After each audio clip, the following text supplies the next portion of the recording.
My girlfriend of 4 years left me for working nights, but when I discovered she was already with my cousin, the family betrayal exposed them both. I'm 28 years old. I work the night shifts at my family's restaurant for about 6 years now, and I need to get this off my chest because what happened a few months ago basically left me without a girlfriend, without trust in people, and with a cousin I can't even look at anymore. The thing is, I thought I had my life figured out, girlfriend of 4 years, ring bought, wedding plans for the following year, and out of nowhere everything went to shit in the most twisted way you can imagine. I guess I should start from the beginning. When I met Victoria, we met in college. I was in my second year of business administration, and she was studying graphic design. It was at one of those boring fraternity parties where you don't really know anyone, but you go anyway because what else are you going to do on a Friday night? Victoria was in the kitchen complaining about the cheap vodka, and I made some stupid comment about at least it wasn't bottom shelf tequila, and that's how it all started. We became a couple like 3 months later, and honestly, I thought she was the one. I mean, we had our normal fights like any couple, but nothing serious. Nothing that made me think everything would end the way it did. When I graduated, my dad offered me to manage the night shifts at the family restaurant. It's an Italian place. Nothing super fancy, but it has a good reputation in the area, and honestly, the money was good. Much better than any entry-level office job I would have gotten with my degree. Victoria at first said she was fine with that she understood it was my family's business and that I needed to help. The thing is, the night shifts meant working Tuesday through Saturday from 4 in the afternoon until closing, which was usually around 11 or midnight, sometimes later on weekends. She also graduated that year and got a normal office job, 9 to 5, and that's when the problems started, although I didn't see it coming at all. The first 2 years were fine. I think. We lived together in a house I was paying for. Nothing big, but it was ours. And the Sundays and Mondays I had off, we spent together. Victoria complained from time to time that we never went out on Fridays or Saturdays like a normal couple. But I thought she understood. Like, that's how restaurant jobs are. You can't just not show up on the busiest nights. I proposed to her on our 3rd anniversary. It was at the same place where we met because I'm a cheesy romantic like that, and she said yes. We started planning the wedding for the following year. Nothing extravagant, but we wanted something nice. Looking back, I should have seen it coming, because like 6 months before we broke up, Victoria started to change. She got more irritable when I left for work, made passive-aggressive comments about how I chose the restaurant over her. That kind of thing. I tried to explain to her that it wasn't a choice, that it was my job, that it was what paid for the house we lived in, but I said I didn't understand her. There were a couple times she literally asked me to skip work, to go to dinners with her friends or events at her office, and when I told her I couldn't, she'd get angry and give me the silent treatment for days. Honestly, I thought it was a phase, that it would pass, because we all have stressful moments, and sometimes we take it out on our partner, right? Well, apparently, it wasn't just stress. One Tuesday night, it was like March, I think. I got home after my shift around 11:30, and Victoria was sitting in the living room with a suitcase next to her. I stood there at the door with my keys still in my hand, thinking what the hell is going on, and she looks at me and says, "We need to talk." I obviously panicked, because when someone tells you that, with a suitcase next to them, it's never good news. I sat down, and she started with this whole explanation about how she couldn't do this relationship anymore, that I was never available, that she felt alone all the time, that my work schedule was incompatible with what she wanted in life. I told her we could fix it, that maybe I could talk to my dad about reducing shifts or getting extra help, but she shook her head and said she'd thought about it a lot and her decision was made. You know what it feels like when someone tells you that after 4 years together? It's like the floor gets ripped out from under you. I was there trying to process what was happening, and all I could think was, but we just looked at flower options for the wedding 2 weeks ago. What happened between that moment and now? Victoria started crying. I don't know if genuinely or what, and said she was so sorry but she needed to do what was best for her. I asked her where she was going with that suitcase, and she said to her best friend Catherine's place for a few days until she could get organized. I told her, okay, if that's what you want, I'm not going to stop you, and she left. I sat in that living room until 3 in the morning trying to understand what the fuck had just happened. The next day, I thought at least everything had ended relatively civilly, you know, without screaming or excessive drama, and that we could move on with our lives. But, oh, surprise. 2 days later, Victoria showed up at the house again, like at 2 in the afternoon when I had just woken up, and told me she needed to stay there for a while longer because Catherine didn't have enough space for all her stuff. I just stared at her, unable to believe what I was hearing. I told her, Victoria, you broke up with me. You can't just come back to live here like nothing happened. And she started with how technically it was her house, too, because she'd lived there for years and that legally, I couldn't just kick her out like that without prior notice. My mom, who's always been like the peacekeeper of the family, called me that same afternoon because guess who had called her first? Victoria had told her version of the story, where basically I was the absent boyfriend who never supported her, and she was the victim who had nowhere to go. My mom told me, Caleb, I know you're hurt, but you can't just leave the girl on the street either. Let her stay a few weeks until she finds an apartment. I couldn't believe my own mother was on my ex's side. But honestly, my mom had always loved Victoria, so I guess it made sense. I told her it was fine, but it was going to be temporary. Very temporary. Those 2 weeks were the most uncomfortable of my life. Victoria kept living in my house, sleeping in the guest room, but acting like everything was normal. She'd get up, go to work, come back, cook, watch TV, the whole routine. I tried to avoid her as much as possible. I'd leave for the restaurant early and come back late, and when we did coincide at the house, we barely talked. Her friends started contacting me, especially Catherine, sending me messages about how I was selfish for how I'd treated Victoria, that she had sacrificed so much for me, and I'd never valued her time. I'd read those messages and think, in what alternate universe am I living where I'm the bad guy in this story? After like a week and a half of this unsustainable situation, I told Victoria she needed to leave, now that this wasn't working for either of us. She got dramatic, saying she needed more time, that it was very hard to find an apartment with her budget, blah blah blah. I told her it wasn't my problem, that she had made the decision to break up, and she had to deal with the consequences. I also asked her to give me back the engagement ring, because honestly, that ring had cost me like 3 months' salary, and I wasn't going to let her keep it after all this. That's when she really got angry and told me I was cheap, that the ring was hers because I had given it to her, but eventually she took it out of her room and threw it at me on the kitchen table. Victoria finally left on a Sunday, packed all her stuff in boxes that Catherine and a couple other friends helped her carry. And I stayed in my room during the whole process because I didn't even want to see them. When they left, I checked the house to make sure she'd taken everything, and that's when I found her diary thrown under the bed, in the guest room. I know I shouldn't have read it, but after everything that had happened, curiosity got the better of me. I mean, I wanted to understand what had really happened in her head. That diary was basically a compilation of complaints about me dating back like 6 months. Every entry was something about how I didn't pay attention to her, how she hated my job, how she felt lonely, how her friends had boyfriends who actually took them places on weekends. There was a specific entry from February where she wrote that she wasn't sure anymore if she wanted to marry me, but didn't know how to end the relationship without looking like the bad guy. Another entry from January mentioned she'd met someone at the gym who actually understood her needs, but that she wasn't going to do anything because technically she was still engaged. When I read that, I felt a mix of anger and confusion, like, you'd been planning this for months and I didn't even realize? The following weeks were weird. The mutual friends we had started taking sides. Some supported me, but most seemed to believe Victoria's narrative that I was a workaholic who had neglected her. I stopped going to social gatherings because I didn't know anymore who I could count on and who I couldn't. I focused on the restaurant, on my family, on trying to move forward. Victoria tried to contact me a couple times by message asking for stupid things she supposedly had forgotten at the house. Once it was a laptop charger, another time some books. But I just told her to come by when I was working and pick up her stuff from the porch. Like a month after she left, my mom told me Victoria had called her to apologize.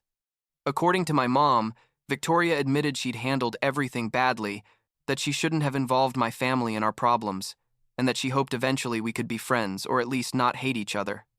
I told my mom that I thought it was fine, that Victoria apologized, but that I had no interest in having any kind of relationship with her, not even friendship, and to please not pass me any more messages from her. My mom said she understood, but still asked me not to hold a grudge because that would only hurt me. I tried to follow that advice, honestly. The next 2 months, I dedicated myself to work, started going to the gym more often, hung out with my friends on Sundays to watch sports or whatever, basically trying to rebuild my life without Victoria in it. There were good days and bad days, but overall I felt like I was progressing, that I was healing or whatever you're supposed to do after a 4-year breakup. Then in June, my friend Mason sent me a message on a Saturday, like at 10 at night, while I was in the middle of the busiest shift of the week. The message said, "Hey bro, just saw Victoria with a guy at the movies. They looked pretty cozy together. Just wanted you to know in case you didn't." I read the message between taking orders, and honestly, my first reaction was, well, it's her life. She can date whoever she wants. It hurt a little, yeah, because it had only been 2 months and she was already with someone new, but it wasn't my problem, right? The problem came a week later when Anthony, one of the restaurant's regular customers who'd known me for years, pulled me aside at the end of his dinner and told me with an uncomfortable look, "Look, Caleb, I don't know if I should tell you this, but I think you have a right to know."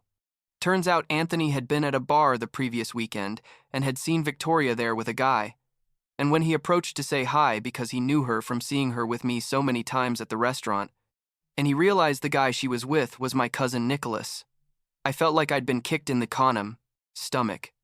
Nicholas, my cousin, son of my dad's sister, the same Nicholas I'd grown up with, who I'd played basketball with in high school, who I'd gone to concerts and parties with. That Nicholas. I asked Anthony if he was sure, and he said completely sure. He even went up to say hi to them, and they got super uncomfortable. Nicholas didn't even greet him properly, and Victoria acted like she didn't know him. I finished my shift on autopilot. I don't even remember how I got home that night. For the next day, which was Sunday and my day off, I called Nicholas and told him I need to talk to you. Now. He said he was busy, but I insisted. I told him, either you come to my house in an hour or I go to yours and we do this in front of your family. You decide. He came to my house. When he arrived, I was so angry I could barely speak without yelling at him, but I held back because I wanted to hear what excuse he was going to give me. I told him straight up, "I heard you're dating Victoria," and he didn't even deny it, just stood there like an idiot and said, "Look, Caleb, it wasn't something planned, it just happened." Apparently, Victoria had contacted him like 3 weeks after our breakup to ask for advice about places to live because Nicholas worked in real estate. He helped her look for apartments. They went to see some together, and according to him, that's where something started developing between them. He told me at first he tried to resist because he knew it was wrong, but that Victoria had told him our relationship had been dead for months and that I'd never really valued her. I asked him, and it didn't occur to you to ask me how I felt about it before starting something with her, and he just said, "I'm sorry. I know it's wrong, but I can't control what I feel." I can't explain to you the level of betrayal I felt in that moment. It wasn't just that my ex was with someone new. It was that someone was my cousin, someone from my family, someone who was supposed to have my back. I told to him to get out of my house and that I didn't want to talk to him again, that to me he no longer existed as a cousin. He tried to keep justifying himself, but I just yelled at him to leave, literally slammed the door in his face. So, that same afternoon, Victoria sent me a message asking if we could talk. I didn't answer immediately because I was too angry, but she kept insisting, saying Nicholas had told her I knew and that she wanted to explain her side of the story. Eventually, I told her, fine, let's meet at the coffee shop where we used to go on Sunday mornings when we were still together. I don't know why I chose that place. I guess part of me wanted her to feel as uncomfortable as I did. Victoria arrived 10 minutes late, typical of her, and sat in front of me with that I didn't do anything wrong face that drove me crazy. She started with her prepared speech about how she hadn't planned for it to happen, how Nicholas had been there for her when I wasn't, how she needed to be with someone who understood her needs. I let her talk without interrupting her, and when she finished, I asked her, "So all this time you were in my house after breaking up with me, you were already talking to Nicholas," and she had the nerve to say, "Well, not exactly, but I had started to realize there were other options out there." I told her I found it incredible, like literally incredible, that she could sit there and justify starting something with my cousin barely weeks after ending a 4-year relationship. She got defensive and said technically she hadn't done anything wrong, because they hadn't started anything romantic until after we'd officially broken up, as if that made everything okay. I reminded her of all the things I'd read in her diary, about how she'd been planning the breakup for months, about the guy from the gym, and she went pale. She said that was private and I had no right to read her diary, and I told her she had no right to destroy 4 years of my life because of her selfishness, but here we are. The conversation didn't go anywhere productive. Victoria kept trying to justify herself, and I kept getting angrier, until eventually I told her I had nothing more to say to her, to do whatever she wanted with her life, but to leave me and my family alone. She started crying. I don't know if from manipulation or because she genuinely felt bad, but I wasn't letting myself be fooled by that stuff anymore. I got up, paid for my coffee, and left without looking back. That same night, I blocked Victoria from everything: phone, social media, everything. I also had a difficult conversation with my mom, explaining the whole situation with Nicholas. My mom was shocked because she loves Nicholas too. He's her nephew, and she couldn't believe he'd done something like that. She told me she was going to talk to her sister, Nicholas's mom, but I asked her not to make family drama, that I was just going to keep my distance from him and that's it. What hurt me most was when my mom told me Victoria had called her again to say I had confronted her aggressively at the coffee shop, completely twisting what had happened, and I had to explain to my mom the real version of events. The following months were about avoiding family situations where Nicholas might be. There was my grandmother's birthday, where I didn't go because I knew he was going to be there, and that hurt a lot because I adore my grandmother, but I couldn't pretend everything was fine. My aunt, Nicholas's mom, called me once to try to mediate, saying we were family and we needed to get over this, but I explained to her it wasn't something I could just get over, that Nicholas had crossed a line that couldn't be uncrossed. The last time I heard anything about Victoria was like 2 months ago, when a mutual friend told me Victoria and Nicholas had broken up. Apparently, Victoria had started complaining that Nicholas worked too much and never had time for her. Ironic, right? When they told me that I didn't feel any satisfaction, no sense of justice, just tiredness. I'm tired of all the drama, of the whole situation, of having to explain to people why I don't talk to my cousin anymore, or why I avoid certain places where I know I might run into them. Now I'm in a better place, I think. I still work at the restaurant. I still see my family except at events where I know Nicholas is going to be. And I've started dating other people, although nothing serious yet. Trust is difficult after something like that, you know. You always have that little voice in your head asking if the person you're with is going to eventually betray you. My friends tell me I need to let go of the resentment, that holding on to the anger only hurts me. And they're probably right, but it's easier said than done. What's hardest for me is the feeling that I wasted 4 years of my life with someone who clearly was never really committed to the relationship, someone who at the first real problem decided it was easier to leave, and on top of that, involve my family in the process. And Nicholas, I don't know if I'll ever be able to forgive him, honestly. There are things you just don't do.